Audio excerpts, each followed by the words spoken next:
Joyce Elizabeth Harper, born on December 9th, 1945, was a 31-year-old woman residing in Potrero, California, a small community near the Mexican border.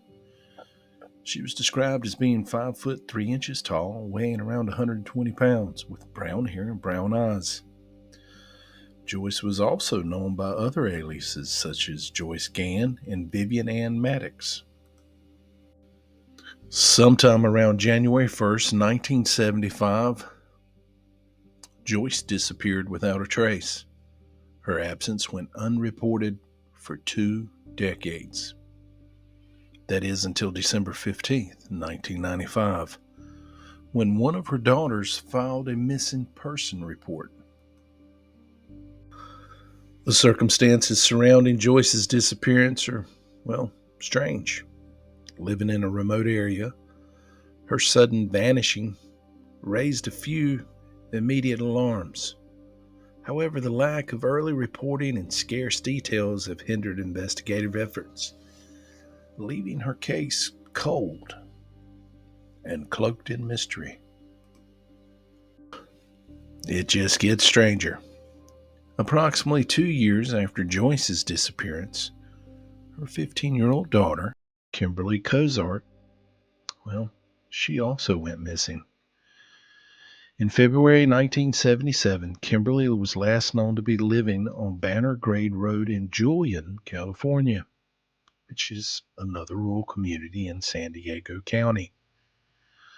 Like her mother Joyce, Kimberly's disappearance was not reported until December 15th, 1995, by the same sister who reported her mother Joyce missing. Kimberly's case, well, it's just as perplexing as her mother's. The delayed reporting and lack of concrete information, it's left investigators with little to pursue. The connection between the two disappearances remains speculative, with no confirmed evidence linking them beyond their familial ties and the eerie similar circumstances. Several theories have emerged over the years regarding the disappearance of both Joyce and Kimberly. Foul play. Given the sudden and unexplained nature of both disappearances, some speculate that maybe foul play was involved. The rule settings, the errors limited communication, well, that could have facilitated such actions without immediate detection. Another theory suggests that possibly Joyce and Kimberly chose to leave their lives behind. However, the lack of contact with family and the delayed missing persons reports cast some doubts on this scenario. But who knows? Can it really be ruled out?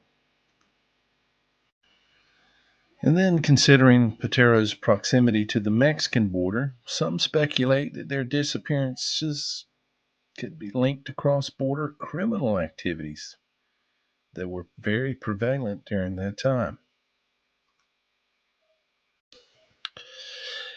And then we have another issue, or a speculation. Was it domestic? Could there have been a problem in the home? Is it possible that underlying family or personal issues led to their disappearances?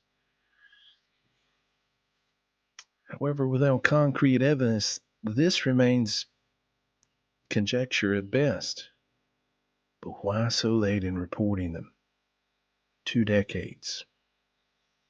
And then they go missing 2 years apart? Strange.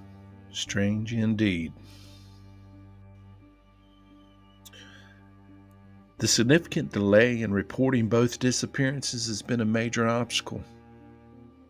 Vital evidence that could have been collected shortly after the vanishings, that's lost over time.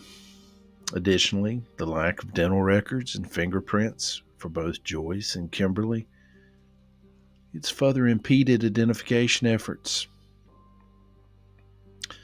However, despite these challenges, The San Diego County Sheriff's Department continues to seek leads.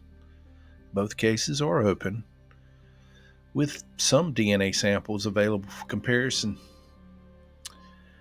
Investigators urge anyone with any information to come forward, hoping to shed some light on these enduring and strange mysteries. For the family of Joyce and Kimberly, well, the decades have passed with lingering uncertainty and grief. The daughter and sister who reported them missing in 1995 have sought closure, yearning for answers to the fate of their loved ones. The community has too.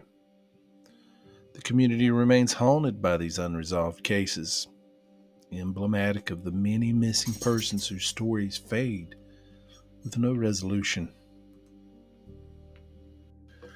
In conclusion, the disappearances of Joyce Elizabeth Harper and Kimberly Cozart, they are poignant reminders of the complexities and challenges inherent in missing person cases, especially when crucial time is lost. Their stories underscore the importance of timely reporting and thorough investigations. As the years roll on, the hope still persists that new information or advancements in forensic science may one day provide the answers that their family and community have long awaited. And you, dear viewer, if you have any information regarding these two cases, please contact the proper authorities.